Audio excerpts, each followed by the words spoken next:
আসসালামু আলাইকুম রাহমাতুল্লাহ। সবাই দর্শক আছেন, আপনারা ভালো আছেন? আমরা আজকে হজের সফরের মধ্যে যেতে আসছি সমুদ্র সৈকতের পাড়ে। আমাদের মুসলিম হোসেন মাধ্যমে আমাদের সাথে হজে আসছেন আমাদের কুড়িগ্রাম জেলার এডিসি আসাদুজ্জামান স্যার। আমরা স্যারের সাথে কথা বলবো। ভালো আছেন? জি ভালো, আলহামদুলিল্লাহ। আপনি তো আপনারা আম্মাকে নিয়ে আমাদের সাথে হজে আসছেন, আপনার তো অনুভূতি আমাদের দুটো একটা বলেন। আলহামদুলিল্লাহ অনেক ভালো। আমরা পবিত্র হজ পালন করতে আসছি এবং হজ পালনের প্রাক্কালে আমরা এই যে জেদ্দা জিয়ারত আমরা করছি। এখানে আমরা অত্যন্ত খুব সুন্দর মনোমুগ্ধকর একটি নৈসর্গিক পরিবেশ আমরা দেখতে পাচ্ছি এবং এই যে আমরা আমরা লোহিত সাগরের নাম শুনেছি, পড়াশোনা করেছি, কিন্তু আজকে সরাসরি এই লোহিত সাগরের পাড়ে এসে আসলে এবং এখানকার চমৎকার পরিবেশে আসলে মনটা ভরে গেল। এবং আপনারা যে আমাদেরকে এই ব্যবস্থাটা করে দিয়েছেন হজের পাশাপাশি, এই জন্য আমরা আপনাদের কাছে অত্যন্ত কৃতজ্ঞ।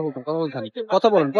কৃতজ্ঞ এবং আমি মনে করি যে যারা হজ যাত্রী আছে, যারা পিলগ্রিমস যারা আছেন, তারা হজের পাশাপাশি এই যে তাদের একটা মানসিক যে একটা তৃপ্তি, অবশ্যই আমরা আপনাদেরকে ধন্যবাদ জ্ঞাপন করে আপনাদেরকে আর কি ই করবো না।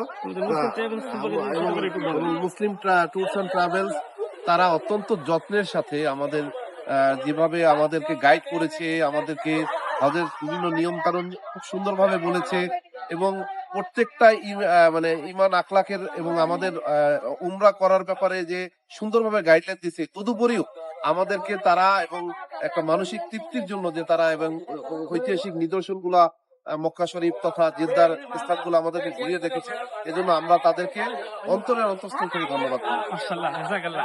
স্যারকে অসংখ্য ধন্যবাদ। আমরা স্যারের সফলতা কামনা করছি। আশা করছি ইনশাআল্লাহ আমরা হজ্জে মাবরুর আল্লাহ আমাদেরকে দান করবে ইনশাআল্লাহ। ভালো আলহামদুলিল্লাহ। থাকবেন। আসসালামু আলাইকুম। আলহামদুলিল্লাহ।